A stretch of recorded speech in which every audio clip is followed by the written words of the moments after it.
Aloha. So I just got home. You know the spot, Thanks for tuning in, you guys. I just got home and I wanted to share some thoughts before I do some journaling. So if anybody has anything they want to add to this conversation, please feel free to join in. Feel free to leave comments and I will check them all out as I'm journaling right after this video.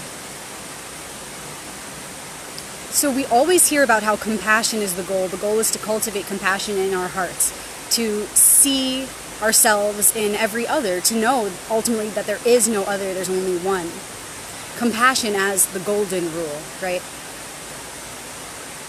When we have compassion, it leads to this ultimate understanding that there is no separation and everybody and everything really is one.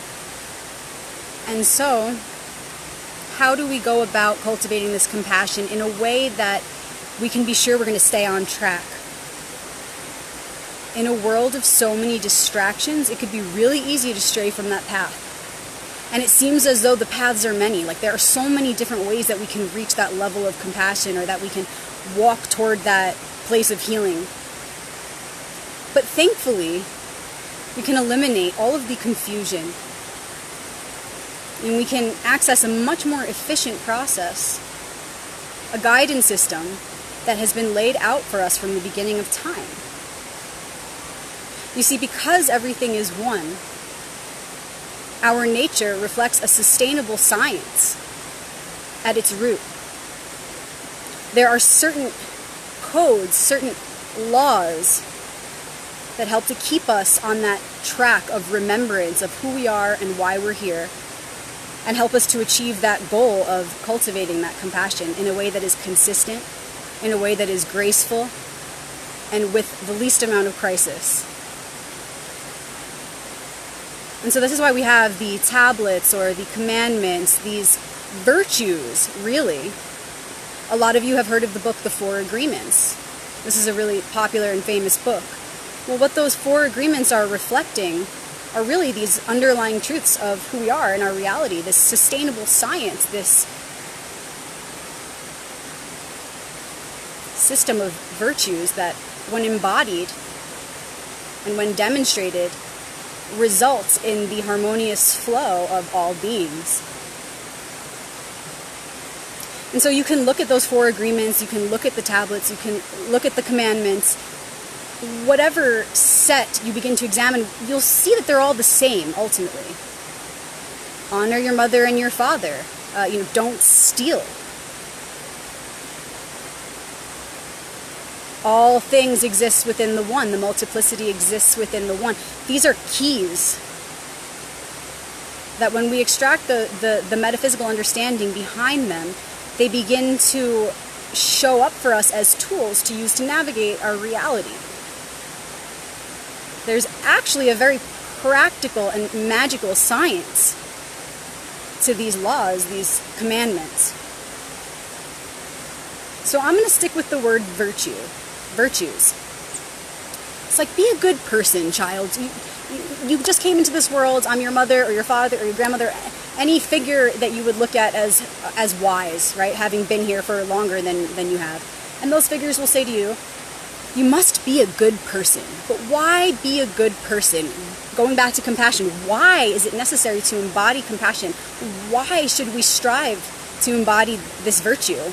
And the virtue of honesty, and the virtue of, not committing adultery, not coveting another's property. Why should we do these things? There's got to be a reason. If we don't have a reason, if we don't have an understanding as to why we're meant to embody these virtues, we're never going to embody them. Understanding is a part of that compassion. If we don't understand why we're even meant to embody these high virtues, we're never going to do it.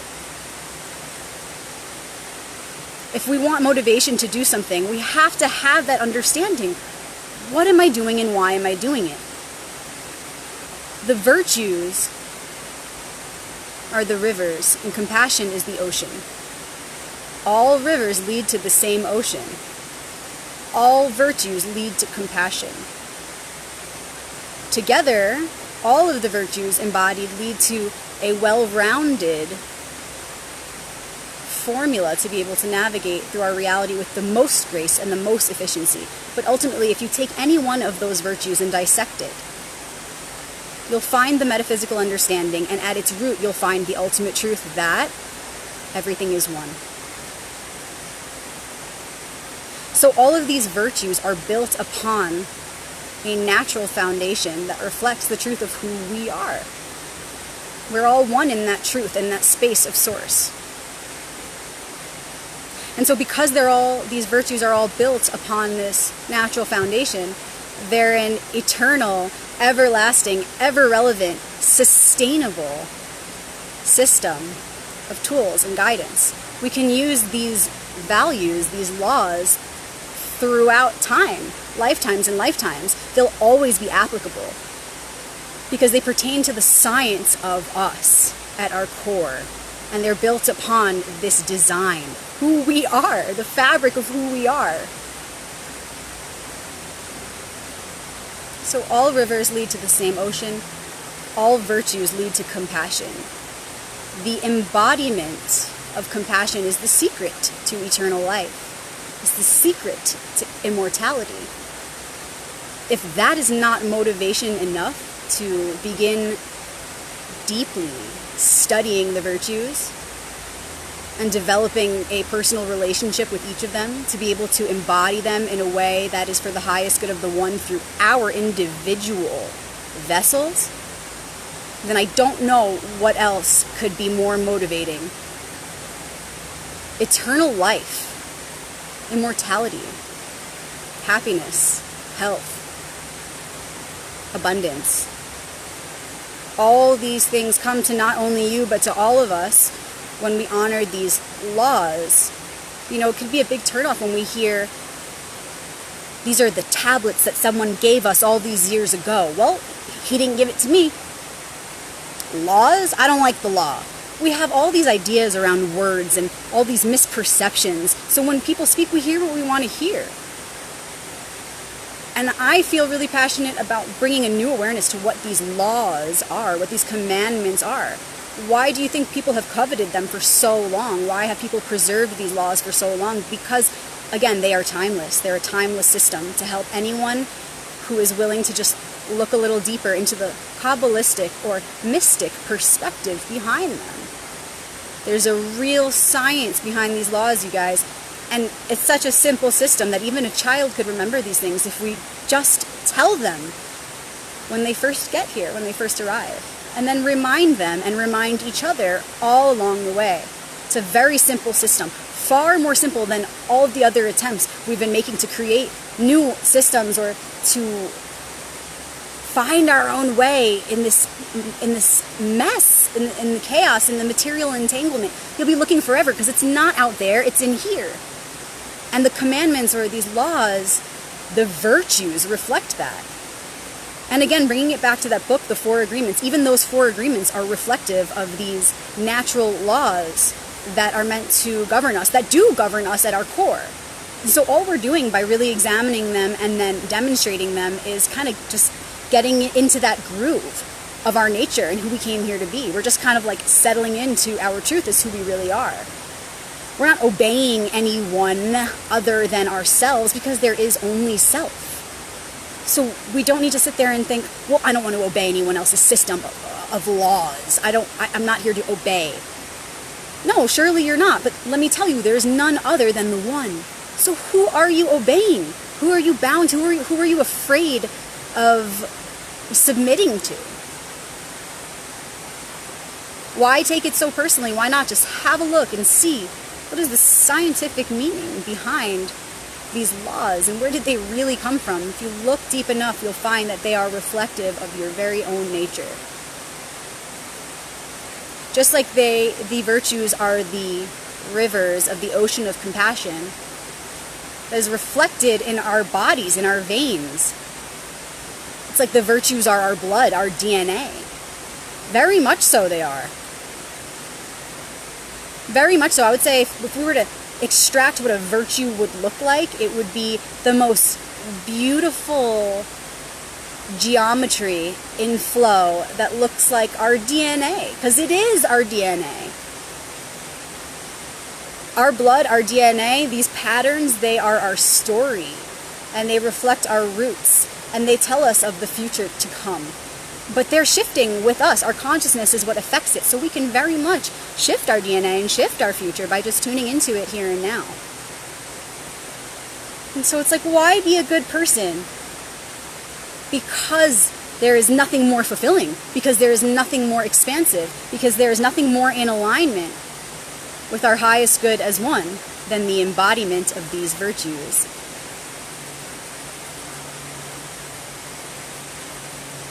I tell my son all the time, it's up to you to be a good person. It is your duty. In a world of chaos such as this, even when everyone else is doing the wrong thing all around you, which it's common now. Not that I don't believe that's changing. I absolutely believe it's changing, but it starts with us. So even when everybody's doing the wrong thing, I tell my son it's important that you be the one. That's the test. It's easy to be a good person and do the right thing when things are going right for you. Your life is flowing, you're feeling good, you're doing your thing.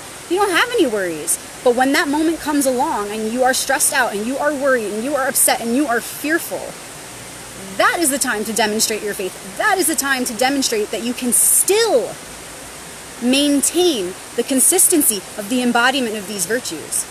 That's the real test.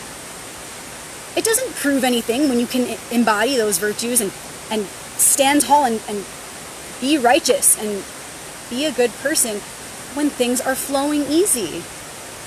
That's just a little practice for when the real hard times come, for when the real tough times come. How in your center can you be then? Sure, it's easy to give when you have a lot. But when you have nothing, can you still give? You're like, well, I have nothing to give. How would I give? Can you still give of your heart? Because our nature is abundant, our very nature. There's always something to give, if just our presence, which is the most valuable. So when you're struggling, you have nothing to give. Can you still be giving? Sure, it's easy to be honest when, I'm 8 years old, I came home and I gave my mom my test. And I'm saying, Mom, look at me, I got 100. Good job, yay, you scored 100 on your test. There I was being honest about this 100 on my test. But now, the next day, when I come home from school as that little child and I failed my next test, it's a little bit harder to be honest. The struggle's definitely there. But that's when it's time to snap into our awareness and say, instead of embodying that fear of being honest, instead of embodying that fear to be able to carry that honesty, I'm going to replace that fear with just honesty. I'm just going to be honest no matter what and trust that it's the right thing. And that discomfort will be alchemized into something far more magical than it would have been if you chose to not be honest. That hard struggle that we go through, that feeling of being stressed out because we feel, okay, I want to embody this higher virtue, but I feel really uncomfortable to do that for whatever reason. You're afraid, you're ashamed, whatever. Know that fear, that shame, that guilt, whatever it is that's holding you back, is the very thing that's going to help transform you. So instead of letting it consume you, just gather it and say, hey, this is my material that I'm going to have to work with. And if I push through and I still embody the high virtues with full faith, because you're either faithful or you're not. So even though all the odds seem to be against me, even though I feel uncomfortable, I'm gonna lean on my God, and I'm gonna lean on Great Spirit, and I'm gonna trust that if I stay true to these beliefs and to these values, and I embody this virtue, and I demonstrate through this higher way of being, that fear, that shame, that guilt is going to be the extra energy that is used. It's going to be alchemized, it's going to be transformed into love. You don't need to know how, you don't need to think of the complexities of it. You just trust. Honesty is always the way. Honoring your mother and your father is always the way. There are no exceptions. There are no exceptions as to when we embody the virtues and when we don't. No, we're always meant to embody them in each moment. That is the goal, to consistently embody these higher virtues and to operate from that space. And the more we do it, the more the magic will happen. It's never a question of when should we embody it or even how. We can just sink in to that higher feeling, that space of purity. And when we can just rest in there and be present in that, then all of the virtues are upheld organically. You don't even need to think about when or how. You just do, because your intuition in each moment will lead you to the thoughts and to the actions and to the decisions that are in reflection of that purity. So then you are always honest, so then you are always doing your best, so then you are never taking things personally, etc., and so on and so forth. You don't need to try so hard, and that's why I said a minute ago, even a child could do this. Anyone can do this. It's inherent. It's our guidance system, these virtues. So that we don't have to try so hard. So that we don't have to struggle so much. Those are the tools that I seek to find. Those are the tools that I seek to integrate. Those special keys that have been dropped and hidden in all religions, in all cultures, and in all faiths, because we're all just people here on this earth, on this path. We come from one and we go back there. And so of course there are going to be pearls of wisdom to be found everywhere. And so I'm digging deep. And I'm looking behind the words. And I'm exploring the science of these wisdoms that were left for us. And I'm really here to make the most of those. I'm not here to make it more difficult for me, which is we. I'm here to only align with that harmonious heartbeat that's within us and all around us. I'm here to just get in sync with that, to efficiently just slip right into the flow. And so I thank all of the people before me, ahead of me, in all the timelines, across time and space, who are leaving these signs of wisdom everywhere, in form of words, poetry, however they're leaving it. I value all of the perspectives because there is truth everywhere. And so of course there's going to be plenty of it in books, and there's going to be plenty of it in writings and songs and in poetry, because expression is everything. Expression of perspective is everything. We're all one, so everybody is a reflection of us, and each pair of eyes are seeing this world from a different angle, from a different perspective, and the more we can see from other people's eyes without judgment, the more data we have to apply to our wisdom to create endless realization. And speaking of that, I can be endless with my thoughts about this, but instead I'm going to go ahead and begin my journaling. Thank you guys for sitting with me and tuning in. I made a promise months ago that I was going to, instead of just journaling, writing, like I always have, that I was going to share openly, and I was going to make my journalings into videos to share with you guys. And so here I am, months later, still doing it. If you haven't seen any of my videos before, if you search Rebecca Magic on YouTube, you'll find my YouTube channel. I upload there all the time. This video will be up on there shortly. But I've got a ton of videos just like this. And for anyone who is interested in having conversations like this is why I'm doing it. This is why I'm here, so that we can all share, so that it can be an inspiration for you guys to share too. More perspective is, more bridging of worlds.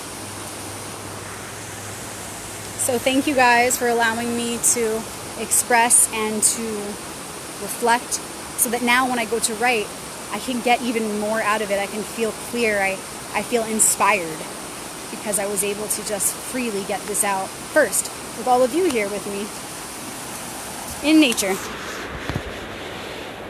So thank you guys. Have an awesome rest of your week, and I'll see you guys very soon. Shalom.